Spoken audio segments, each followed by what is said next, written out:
Hello दोस्तों, हम इस पुस्तक से हिंदी के वस्तुनिष्ठ प्रश्नों का अभ्यास कर रहे हैं, जिसमें हम हिंदी साहित्य के इतिहास संबंधी, आदिकाल, भक्तिकाल व रीतिकाल संबंधी सभी प्रश्नों को देख चुके हैं और आधुनिक काल के भी बहुत से प्रश्न हैं जिनका अभ्यास हम कर चुके हैं। भारतेंदु युग के सभी प्रश्न और द्विवेदी युग के भी लगभग सभी प्रश्न हो गए हैं, कुछ ही प्रश्न शेष बचे हैं। तो जहां तक हम देख चुके थे उसके आगे आज प्रश्नों की शुरुआत करेंगे। अगर आप लोगों ने अभी तक पिछले प्रश्नों का अभ्यास नहीं किया है तो आप प्लेलिस्ट के माध्यम से पिछले सभी प्रश्नों का अभ्यास करके अपनी तैयारी को बेहतर बना सकते हैं। प्लेलिस्ट का लिंक आपको डिस्क्रिप्शन बॉक्स में मिल जाएगा और पीडीएफ के लिए आप लोग टेलीग्राम चैनल से जुड़ सकते हैं, उसका लिंक भी आपको डिस्क्रिप्शन बॉक्स में ही मिलेगा। अगर आप लोग पिछले सभी प्रश्नों का अभ्यास कर लेंगे तो आगे के जो प्रश्न हैं उन्हें समझने में, उन्हें याद करने में आपको बहुत आसानी होगी, क्योंकि हम ऐसा प्रयास करते हैं कि आपको अभ्यास के दौरान जो भी चीजें याद कराई जा सकती हैं उन्हें याद कराया जाए। और जब आप खुद देखेंगे तो महसूस करेंगे कि अगर आपने पिछले प्रश्न देखे हैं तो आगे के प्रश्न समझने में, उन्हें याद करने में आपको बहुत आसानी होगी। तो अभी हम प्रश्न संख्या 173 तक देख चुके थे। उसके आगे जो अगला प्रश्न है वो है कि मैथिली शरण गुप्त की निम्नलिखित रचनाओं में से कौन सी अनुदित है, मौलिक नहीं। पहला पंचवटी, फिर मेघनाद वध, जय भारत और नहुष। तो इनमें से मेघनाद वध जो विकल्प सी है वो बिल्कुल सही होगा। मेघनाद वध मैथिली शरण गुप्त की अनुदित रचना है। इनकी दो अन्य अनुदित रचनाएं हैं, प्लासी का युद्ध और वृत्त संहार। इनकी मौलिक रचनाएं हैं रंग में भंग, जयद्रथ वध, जय भारत, नहुष, किसान, विकट भट्ट, गुरुकुल, भारत भारती, झनकार, द्वापर, विष्णुप्रिया, वैतालिक, सिद्धराज, यशोधरा, हिंदू, पंचवटी व साकेत। इन्हें हम इतने बार पढ़ चुके हैं अभ्यास के ही दौरान कि आपको ये सारी रचनाएं रट गई होंगी गुप्त जी की। रंग में भंग हमने इनका जो प्रकाशन वर्ष था कुछ रचनाओं का वो भी याद किया था। जैसे रंग में भंग 1909 ईस्वी में प्रकाशित हुई, जयद्रथ वध 1910 में और पंचवटी 1925 में प्रकाशित हुई, साकेत 1931 में, यशोधरा 32 में। इस तरह से जो भी रचनाएं हैं जिनके आपको प्रकाशन वर्ष याद है उन्हें तुरंत अपने मस्तिष्क में दोहरा लीजिए। मैं बार बार कहती हूँ कि जब भी हम कोई प्रश्न देखते हैं तो उस प्रश्न से संबंधित जो भी बातें आपको पता है, आपको याद आ रही हैं, उन्हें तुरंत एक बार अपने मस्तिष्क में दोहरा लेना चाहिए। उससे वो चीजें बहुत दृढ़ हो जाती हैं। और मान लीजिए कोई चीज आपको याद है और उस समय आपको नहीं याद आ रही है तो तुरंत उसे देख लीजिए एक बार। उससे क्या होगा, फिर वो आप कभी नहीं भूलेंगे। अगला प्रश्न देखते हैं। अगला प्रश्न है कि मेरे चपल यौवन बाल, अचल अंचल में पड़ा सो मचल कर मत साल। ये काव्य पंक्तियां निम्नलिखित में से किसके द्वारा रचित हैं? महादेवी वर्मा जी की हैं, सुमित्रानंदन पंत की, मैथिली शरण गुप्त की या जयशंकर प्रसाद की। अगर आपने साकेत पढ़ा है तो आप तुरंत पहचान गए होंगे, साकेत की पंक्तियां हैं मैथिली शरण गुप्त जी की। विकल्प बी बिल्कुल सही होगा। उक्त पंक्तियां मैथिली शरण गुप्त द्वारा रचित हैं। इनकी अन्य महत्वपूर्ण पंक्ति है, केवल मनोरंजन न कवि का कर्म होना चाहिए, उसमें उचित उपदेश का भी मर्म होना चाहिए। ये भी बहुत प्रसिद्ध पंक्तियां हैं मैथिली शरण गुप्त जी की। उनका आशय यही है कि केवल मनोरंजन के लिए काव्य नहीं लिखा जाना चाहिए, काव्य ऐसा हो जो हमें कोई उपदेश भी दे। अगला प्रश्न है, मधुप उपनाम से काव्यानुवाद करने वाले कवि निम्नलिखित में से कौन है? 4 विकल्प है, महावीर प्रसाद द्विवेदी, माखनलाल चतुर्वेदी, मैथिली शरण गुप्त व भारतेंदु हरिश्चंद्र। तो हमने पढ़ा था मैथिली शरण गुप्त जी ने मधुप उपनाम से माइकेल मधुसूदन दत्त की जो रचनाएं थी उनका अनुवाद किया था। विकल्प बी बिल्कुल सही होगा। मधुप उपनाम से काव्यानुवाद करने वाले हैं मैथिली शरण गुप्त जी। म से मधुप और म से मैथिली ऐसे याद किया था हमने। मैथिली शरण गुप्त को महात्मा गांधी ने भारत भारती की रचना के लिए राष्ट्र कवि की उपाधि दी। मैथिली शरण गुप्त ने स्वयं को कौटुंबिक कवि मात्र कहा है और गुप्त जी को हरिगीतिका छंद का बादशाह कहा जाता है। बहुत महत्वपूर्ण प्रश्न है कि हरिगीतिका छंद का बादशाह किसे कहा जाता है, तो इसे याद कर लेते हैं। ऐसे कि आप कभी भूले ना। हरिगीतिका छंद, छंद का नाम है हरिगीतिका छंद है, और इसका बादशाह किसे कहा जाता है? मैथिली शरण गुप्त जी को। तो इसे आप ऐसे याद रख सकते हैं। हमने कुणाल गीत जो इनकी रचना है उसे भी इस तरह से याद रखा था, क्योंकि मैथिली ठाकुर नाम की भारतीय गायिका हैं जिन्हें आप सब जानते होंगे, विशेषतः लोकगीतों के लिए प्रसिद्ध हैं जो कि। तो मैथिली ठाकुर चूंकि एक गायिका है, तो इससे हम मैथिली शब्द ले लेते हैं कि मैथिली, हमने शब्द ले लिया इससे मैथिली। और मैथिली हर गीत गा सकती है। मैथिली क्या कर सकती हैं? हर गीत गा सकती हैं। मैथिली हर गीत गा सकती हैं, एक वाक्य हमने बनाया। और हर गीत से आप हर गीतिका याद रख सकते हैं। हर गीत से आपको हर गीतिका याद रहेगा। मैथिली से मैथिली शरण गुप्त याद रखिए, और हर गीत से हरिगीतिका। तो जैसे ही आप ये देखेंगे कि हरिगीतिका छंद आया है, हरिगीतिका छंद का बादशाह किसे कहा जाता है, तो तुरंत आपको याद आएगा कि हरिगीतिका, हरि से ई की मात्रा हटा दीजिए, हर गीत कौन गा सकता है? मैथिली गा सकती है, क्योंकि वो एक गायिका है। तो इस तरह से आप याद रख सकते हैं। याद रखने के लिए इस तरीके को आप इस्तेमाल कर सकते हैं। जब आप 2-3 बार देखेंगे, अभ्यास करेंगे, तो निश्चित है कि जैसे ही आप हरिगीतिका छंद देखेंगे, तुरंत आपको मैथिली शब्द भी याद आएगा। जैसे हम लोगों ने याद किया था कि कुणाल गीत किसकी रचना है। कुणाल गीत आपको याद होगा, तो हमने ऐसे याद किया था कि कुणाल किसके गीत सुनता है? मैथिली के। तो जो चीजें हम कुछ इस तरह से याद कर लेते हैं वो हमें याद रह जाती हैं, इसलिए आपको इन्हें याद रखना है, अभ्यास करते रहना है। अब आगे का प्रश्न देखते हैं। अगला प्रश्न है कि राम तुम मानव हो, ईश्वर नहीं हो क्या? विश्व में रमे हुए नहीं सभी कहीं हो क्या? तब मैं निरीश्वर हूँ, ईश्वर क्षमा करे, तुम न रमो तो मन तुम में रमा करे। ये कुछ पंक्तियां दी गई हैं। आधुनिक दृष्टिकोण से प्रेरित मैथिली शरण गुप्त ने राम के विषय में यह काव्योक्ति किस काव्य ग्रंथ में लिखी है? तो ये जो पंक्तियां हैं ये साकेत की हैं। फिर वही बात कहती हूँ कि अगर आपने साकेत को पढ़ा है तो आप तुरंत पहचान गए होंगे कि ये साकेत की पंक्तियां हैं। विकल्प बी बिल्कुल सही होगा। अन्य विकल्प है पंचवटी नहुषपा विष्णुप्रिया। ये साकेत की प्रसिद्ध पंक्तियां हैं। राम तुम मानव हो, ईश्वर नहीं हो क्या? विश्व में रमे हुए सभी कहीं नहीं हो क्या? तब मैं निरीश्वर हूँ, ईश्वर क्षमा करे, तुम न रमो तो मन तुम में रमा करे। अगला प्रश्न है दिवस का अवसान समीप था। इसमें भी देखिए कुछ पंक्तियां दी गई हैं, और ये पंक्तियां अभी हमारे अभ्यास के ही दौरान न जाने कितनी बार आ चुकी हैं। इतनी महत्वपूर्ण पंक्तियां हैं, और अगर आप ध्यान से पढ़ रहे हैं तो आपको ये रट भी गई होंगी कि दिवस का अवसान समीप था, गगन था कुछ लोहित हो चला, तरु शिखर पर थी अब राजती कमलिनी कुल वल्लभ की प्रभा। तो सबसे पहले तो प्रश्न यही उठता है कि ये पंक्तियां कहाँ की हैं? तो प्री प्रवास की हैं। प्री प्रवास के रचनाकार कौन है? अयोध्या सिंह उपाध्याय हरिऔध। हरिऔध जी को क्या कहा जाता है? आधुनिक काल का सूरदास। उन्हें किसने कहा है आधुनिक काल का सूरदास? तो किसने कहा है? गणपति चंद्र गुप्त जी ने कहा है। तो ये सारी बातें जो कि उनसे जुड़ी हुई हैं तुरंत हमारे मस्तिष्क में आ जानी चाहिए। अब यहाँ पर क्या पूछ रहा है कि इस काव्य पंक्तियों का आशय क्या है? सूर्यास्त हो गया है? नहीं। आसमान में लालिमा फैलने लगी है? हाँ ये है। चिड़िया अपने नीड़ों में विश्राम कर रही है? ये नहीं है। पेड़ों की फुनगियों पर सूरज की आखिरी किरणें विराजमान थी? ये सही है। यानी बी और डी सही है। तो जिस विकल्प में बी और डी होंगे वो विकल्प बिल्कुल सही होगा, अर्थात विकल्प बी सही है क्योंकि इसमें बी और डी आया है। अगला प्रश्न है कि भारत भारती के संबंध में कौन से कथन सही हैं?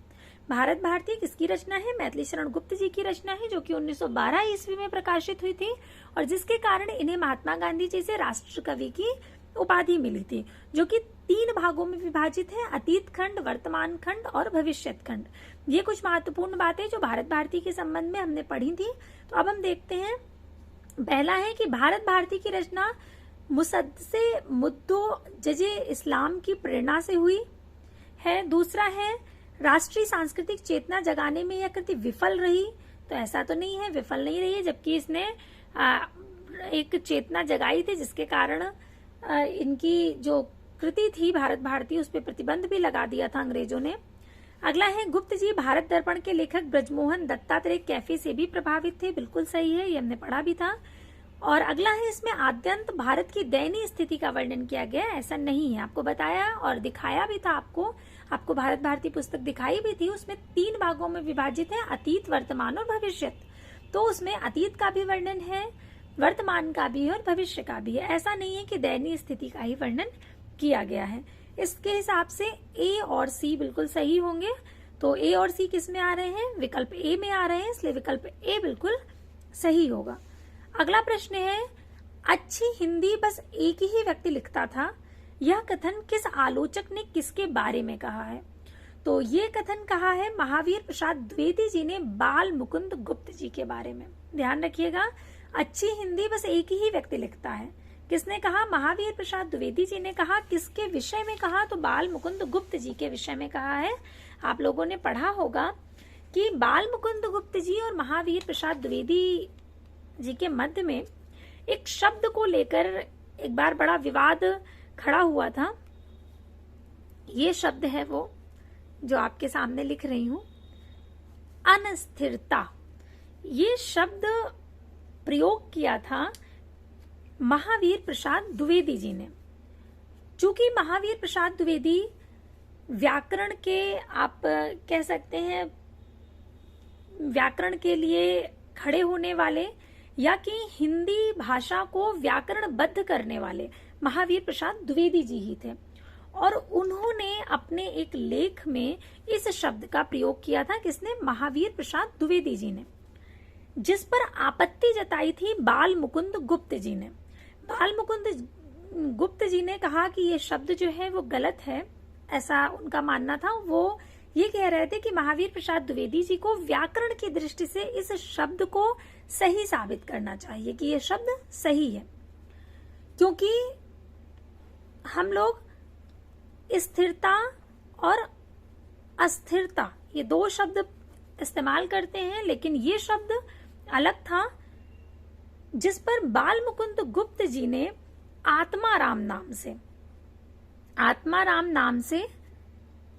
आत्माराम उपनाम से महावीर प्रसाद द्विवेदी जी के विरोध में लेख लिखा था, आत्माराम की टेटे नाम से।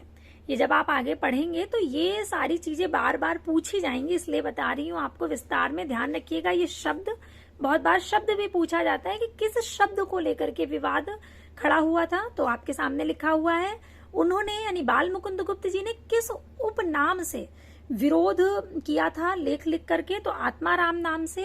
क्या नाम दिया था अपने लेख को? तो आत्माराम की टेटें, ये नाम उन्होंने दिया था। और इस शब्द का प्रयोग किसने किया था? महावीर प्रसाद द्विवेदी जी ने। तो अब आप पूरा जो मसला है, पूरी जो बात है वो समझ गए हैं। तो अब आपको ये ध्यान रहेगा कि आखिर महावीर प्रसाद द्विवेदी जी ने बाल मुकुंद गुप्त जी के लिए ये बात क्यों कही। आप इसे एक तरह का व्यंग भी समझ सकते हैं या तारीफ भी समझ सकते हैं, दोनों ही बातें आती हैं। तो अच्छी हिंदी बस एक ही व्यक्ति लिखता है, या कथन किस आलोचक ने किसके बारे में कहा? तो महावीर प्रसाद द्विवेदी जी ने बाल मुकुंद गुप्त जी के बारे में ये बात कही थी। आगे देखते हैं। अगला प्रश्न है कि द्विवेदी युगीन कविता की मुख्य प्रवृत्तियां क्या हैं? समाज सुधार, गीति काव्य की प्रचुरता, स्वच्छंदता या इतिवृत्तात्मकता? तो समाज सुधार था द्विवेदी युगीन। जब आप कविता देखेंगे तो समाज सुधार आपको भरपूर मिलेगा उसमें।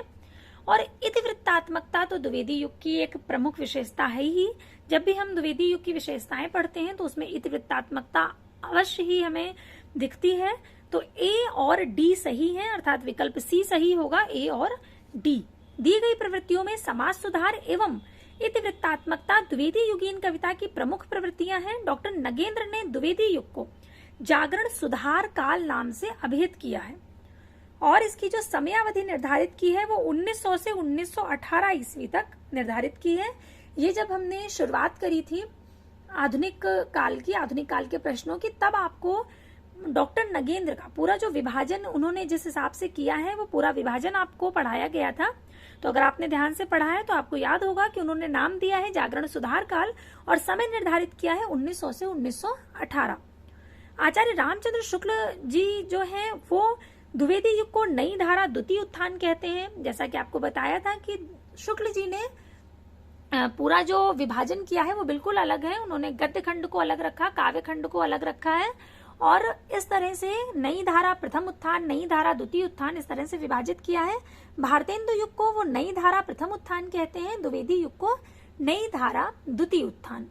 तो ये भी ध्यान रखिएगा। और उसकी जो समयावधि शुक्ल जी ने निर्धारित की है वो सन 1893 से 1918 ईस्वी निर्धारित की है। ध्यान रखिएगा, नगेंद्र जी 1900 से मानते हैं और शुक्ल जी 1893 से। खड़ी बोली हिंदी के विकास में आचार्य महावीर प्रसाद द्विवेदी का महत्वपूर्ण योगदान है। इस युग का नाम आचार्य महावीर प्रसाद द्विवेदी जी के नाम पर ही द्विवेदी युग रखा गया है। ये एक बहुत बड़ी बात है। तो इसी से आप अंदाजा लगा सकते हैं कि उनका कितना महत्वपूर्ण योगदान रहा है। अगला प्रश्न है, निम्नलिखित में से कौन से युग्म सही है? विष्णुप्रिया खंड काव्य है, सिद्धराज खंड काव्य है, साकेत महाकाव्य है, जय भारत मुक्तक काव्य है। तो इसमें ये वाला गलत है, जय भारत मुक्तक काव्य नहीं है, जय भारत भी खंड काव्य है मैथिली शरण गुप्त जी का।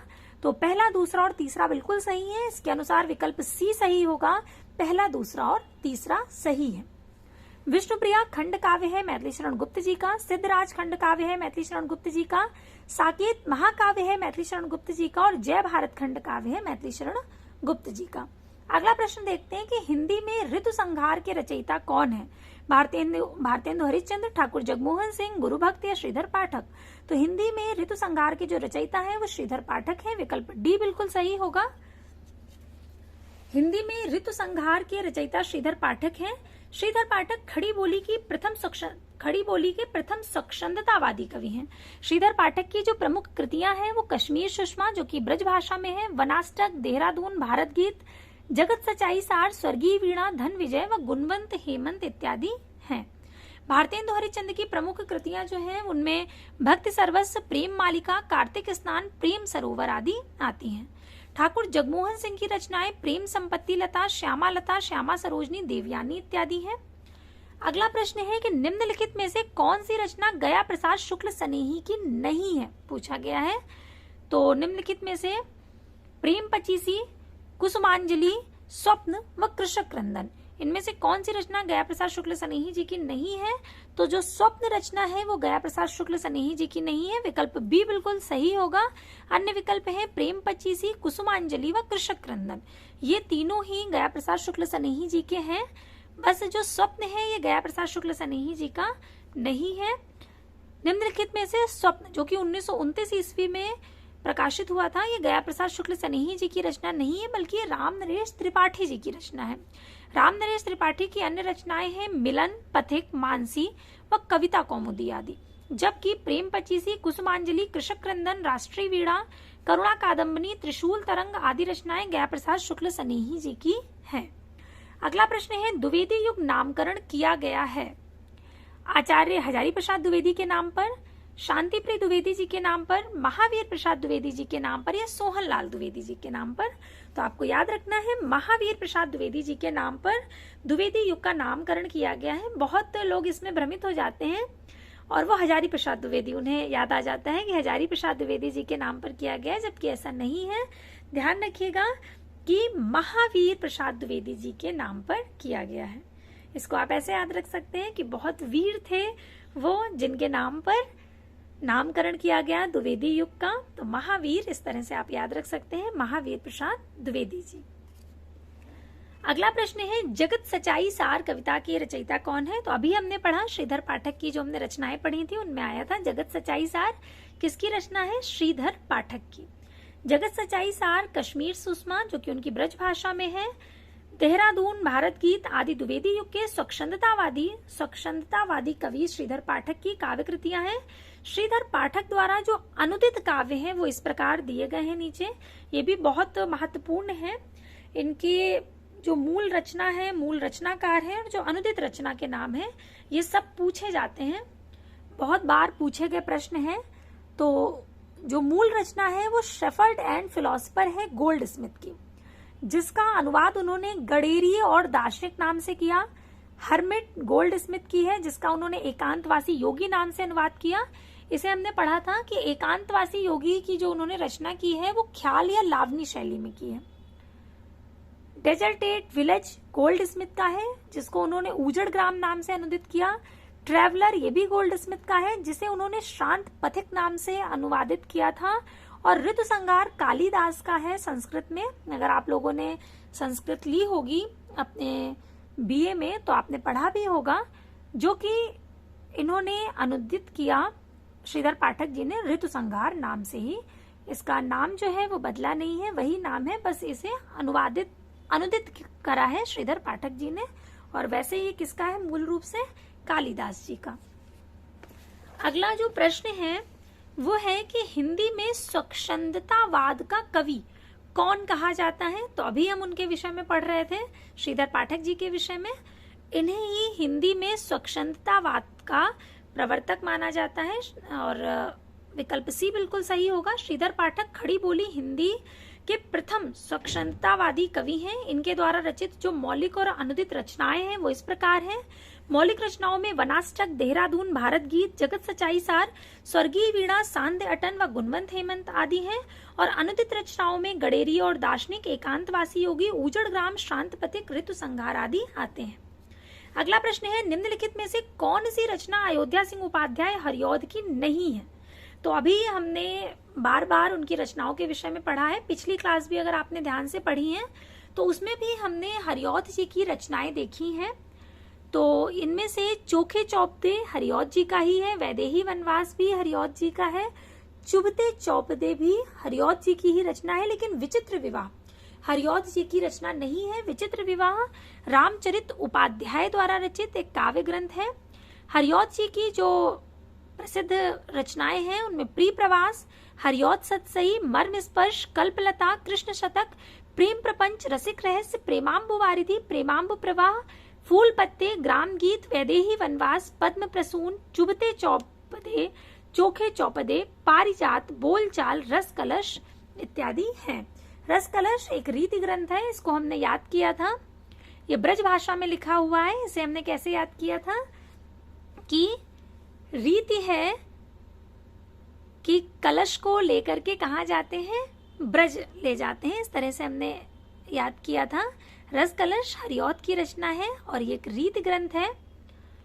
किसका है? तो अयोध्या सिंह उपाध्याय हरिऔध जी का। अगला प्रश्न है, द्विवेदी युग का वह साहित्यकार जिन्हें कविता कामिनी कांत, भारतेंदु, प्रज्ञेंदु, साहित्य सुधाकर उपाधियों से विभूषित किया गया था। अति महत्वपूर्ण प्रश्न, बहुत बार पूछा जाता है कि ये उपाधियां जो हैं वो किसकी हैं?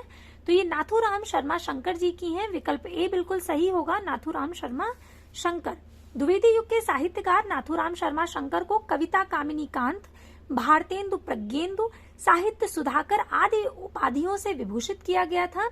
इनके द्वारा रचित काव्य ग्रंथ अनुराग रत्न, शंकर सरोज, शंकर सर्वस्व या गर्भरंडा रहस्य इत्यादि हैं। अगला प्रश्न है, निम्नलिखित में से एक मैथिली शरण गुप्त की काव्य रचना नहीं है? सिद्धराज, हिडिंबा, जय भारत या कृषक क्रंदन। जैसे ही आपने कृषक क्रंदन देखा होगा आपको तुरंत याद आया होगा कि ये हरिऔध जी की उनकी स्नेही जी की रचना है, क्योंकि हमने इसे ऐसे याद किया था कि कृषक जब क्रंदन करेंगे तो उन्हें स्नेह की आवश्यकता पड़ेगी और स्नेह से स्नेह और स्नेह से स्नेही याद किया था। याद आ गया होगा आपको। तो कृषक क्रंदन जो है वो मैथिली शरण गुप्त जी की रचना नहीं है, बल्कि ये गया प्रसाद शुक्ल स्नेही जी की रचना है। स्नेही जी की जो अन्य रचनाएं हैं वो प्रेम पचीसी, राष्ट्रीय वीणा व त्रिशूल आदि हैं। अगला प्रश्न देखते हैं। अगला प्रश्न है कि मैथिली शरण गुप्त की कौन सी रचना महाभारत संबंधी नहीं है?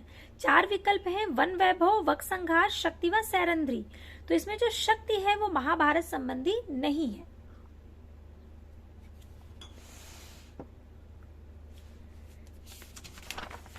मैथिली शरण गुप्त की शक्ति रचना महाभारत संबंधी नहीं है, जबकि वन वैभव, वक संहार, सैरंध्री जो है ये महाभारत संबंधी रचनाएं ही हैं। अगला प्रश्न है, हरिऔध कृत काव्योपवन का प्रकाशन वर्ष क्या है? 1907, 1899, 1909 या 1917? तो 1909 विकल्प सी बिल्कुल सही होगा। हरिऔधकृत काव्योपवन का प्रकाशन वर्ष 1909 ईस्वी है। हरिऔध द्वारा रचित काव्य प्री प्रवास, पारिजात, वैदेही वनवास, कृष्ण शतक, प्रेम प्रपंच, चोखे चौपदे, चुभते चौपदे आदि हैं। प्री प्रवास को खड़ी बोली हिंदी का प्रथम महाकाव्य माना जाता है। अगला प्रश्न है, किसके साहित्य को हम सरस्वती और इंदु में जिस प्रयोगात्मक रूप में देखते हैं वही उस साहित्य का असली रूप है? किसके साहित्य को हम सरस्वती और इंदु में जिस प्रयोगात्मक रूप में देखते हैं वही उस साहित्य का असली रूप है? तो द्विवेदी युग है, विकल्प बी बिल्कुल सही होगा। ये पत्रिकाएं किसकी हैं? द्विवेदी युग की हैं। द्विवेदी युगीन जो समय है 1900 से 1918 किसने माना है? नगेंद्र जी ने माना है। साहित्य को हम सरस्वती और इंदु में जिस प्रयोगात्मक रूप में देखते हैं वही उस साहित्य का असली रूप है। सरस्वती पत्रिका का प्रकाशन सन 1900 ईस्वी में इलाहाबाद से हुआ था। ध्यान रखिएगा, सरस्वती पत्रिका का प्रकाशन कब हुआ था? 1900 ईस्वी। सन 1903 ईस्वी में आचार्य महावीर प्रसाद द्विवेदी जी इसके ख्यातिलब्ध संपादक हुए। द्विवेदी जी के मार्गदर्शक व प्रेरक व्यक्तित्व ने साहित्य व राष्ट्रीय चेतना को स्वर प्रदान किया। इंदु पत्रिका का प्रकाशन सन 1909 ईस्वी में वाराणसी से आरंभ हुआ। अंबिका प्रसाद गुप्त, रूप नारायण पांडे, जयशंकर प्रसाद की आरंभिक रचनाओं को प्रकाशित करने का श्रेय इसी पत्रिका को है। यह एक मासिक पत्रिका है। अगला प्रश्न है, विख्यात जीवन वृत्त हमारा लोकहित एकांत था, आत्मा अमर है देह नश्वर यह अटल सिद्धांत था। ये पंक्तियां किसकी हैं? तो ये पंक्तियां हैं भारत भारती की, विकल्प बी बिल्कुल सही होगा। उपर्युक्त पंक्ति भारत भारती से संग्रहित है। सन 1912 ईस्वी में रचित भारत भारती ग्रंथ के लेखक मैथिली शरण गुप्त हैं। गुप्त जी को भारत भारती रचना की मूल प्रेरणा मुसद्दे हाली तथा ब्रजमोहन दत्तात्रेय कैफी कृत भारत दर्पण पुस्तक से प्राप्त हुई। गुप्त जी को भारत भारती लिखने पर महात्मा गांधी जी से राष्ट्र कवि की उपाधि प्राप्त हुई थी। आपको ध्यान रखना है कि जो भारत भारती गुप्त जी ने लिखा उसकी प्रेरणा उन्हें कहाँ से मिली थी? तो उसकी प्रेरणा उन्हें भारत दर्पण नामक पुस्तक से मिली थी और बहुत मिलता जुलता नाम है। आपको ध्यान रहना चाहिए कि भारत भारती की प्रेरणा उन्हें किस पुस्तक से मिली है? तो भारत दर्पण से मिली है। अगला प्रश्न है, द्विवेदी युग की कविता है कैसी है? उपदेशात्मक एवं इतिवृत्तात्मक, प्रकृति चित्रात्मक, नव जागरण परक या नारी चेतनात्मक? तो इतिवृत्तात्मक विकल्प जिसमें है इतिवृत्तात्मकता आ जाए, चूंकि ये द्विवेदी युग की अति महत्वपूर्ण विशेषताओं में आती है, तो उपदेशात्मक एवं इतिवृत्तात्मक विकल्प ए बिल्कुल सही होगा। उपदेशात्मक है, जैसा कि आपको बताया कि महावीर प्रसाद द्विवेदी जी भी कहते थे कि बहुत से विषय हैं श्रृंगार के अतिरिक्त जिन पर कविता हो सकती है। हमने पढ़ा भी था कि चींटी से लेकर हाथी पर्यंत, जीव से लेकर के ऐसे ही बूंद से समुद्र तक पूरा उनका कथन है कि कहाँ कहाँ कविता हो सकती है। ऐसे ही मैथिली शरण गुप्त जी भी कहते हैं कि केवल मनोरंजन न कवि का कर्म होना चाहिए, उसमें उचित उपदेश का भी मर्म होना चाहिए। तो उपदेशात्मकता तो द्विवेदी युग में आपको भरपूर मिलेगी और साथ में इतिवृत्तात्मकता भी। अगला प्रश्न देखते हैं। अगला प्रश्न है कि मैथिली शरण गुप्त ने इतिहास के उपेक्षित नारी पात्र को निम्न पुस्तक में प्रतिष्ठित किया। तो कौन सी पुस्तक है जिसमें उन्होंने उपेक्षित नारी पात्र को प्रतिष्ठित किया है? तो साकेत है। जैसा कि आपको बताया था कि साकेत की प्रेरणा उन्हें मैथिली शरण गुप्त जी को साकेत की प्रेरणा महावीर प्रसाद द्विवेदी जी के एक लेख से मिली थी। महावीर प्रसाद द्विवेदी जी ने एक लेख लिखा था, कवियों की उर्मिला विषयक उदासीनता, जिससे प्रेरणा लेकर के उन्होंने साकेत लिखी और उसमें उन्होंने उर्मिला को, विशेषता उर्मिला का जो विरह वर्णन है और उर्मिला को प्रधान बना करके उन्होंने पूरा साकेत लिखा है। तो विकल्प डी बिल्कुल सही होगा। इनकी जो अन्य रचनाएं हैं वो भारत भारती, रंग में भंग, द्वापर, यशोधरा, पंचवटी, विकट भट्ट, झनकार, विष्णुप्रिया, सिद्धराज, वैतालिक तथा पंचवटी इत्यादि हैं। अगला प्रश्न है, द्विवेदी युग का एक और नाम कौन सा है? तो अभी हम कई बार पढ़ चुके हैं कि द्विवेदी युग का एक और नाम क्या है? जागरण सुधार काल। किसने कहा है? डॉक्टर नगेंद्र ने कहा है जागरण सुधार काल। जब नगेंद्र जी का विभाजन हमने पढ़ा था उसमें भी हमने देखा था कि डॉक्टर नगेंद्र ने जागरण सुधार काल नाम दिया है और समय निर्धारित किया है 1900 से 1918। द्विवेदी युग का एक और नाम जागरण सुधार काल है। यह नाम डॉक्टर नगेंद्र द्वारा दिया गया है, जबकि डॉक्टर राम कुमार वर्मा ने आदिकाल को संधि काल तथा चारण काल नाम दिया है तथा शुक्ल जी ने आधुनिक काल को गद्य काल का नाम दिया है। अगला प्रश्न है, द्विवेदी युगीन साहित्य में किस प्रवृत्ति की प्रमुखता नहीं है? गद्यात्मकता, वैचारिकता, काव्यात्मकता या इतिवृत्तात्मकता? तो काव्यात्मकता नहीं है, विकल्प बी सही होगा। अन्य सभी पाए जाते हैं। गद्यात्मकता भी है, वैचारिकता भी है और इतिवृत्तात्मकता भी है। अगला प्रश्न है, राजपूती आन की कथा है सिद्धराज, पंचवटी, रंग में भंग या साकेत? तो रंग में भंग जो है वो राजपूती आन की कथा है, विकल्प बी बिल्कुल सही होगा। अगला प्रश्न है, साकेत की कथा का मुख्य संबंध किसके चरित्र विकास से जुड़ा हुआ है? तो अभी हम चर्चा कर रहे थे कि मुख्यतः लिया गया है उर्मिला को, क्योंकि उन्होंने महावीर प्रसाद द्विवेदी जी का जो लेख था कवियों की उर्मिला विषयक उदासीनता, उससे प्रेरित होकर के इस काव्य की रचना करी। तो इसमें लक्ष्मण और उर्मिला के चरित्र के विकास को लिया गया है, उससे जुड़ा हुआ है, विकल्प बी बिल्कुल सही होगा। साकेत गुप्त जी की सर्वश्रेष्ठ रचना है, इसे महाकाव्यों की श्रेणी में रखा गया है और इसकी कथा उर्मिला को केंद्र बनाकर लिखी गई है। इसकी कथा वस्तु राम और सीता की न होकर उर्मिला और लक्ष्मण की है। तो आज ये 200 प्रश्न हो गए आधुनिक काल के। आज के लिए इतने ही प्रश्न रखते हैं और इसके आगे के प्रश्नों का अभ्यास हम अगली क्लास में करेंगे। तब तक के लिए धन्यवाद।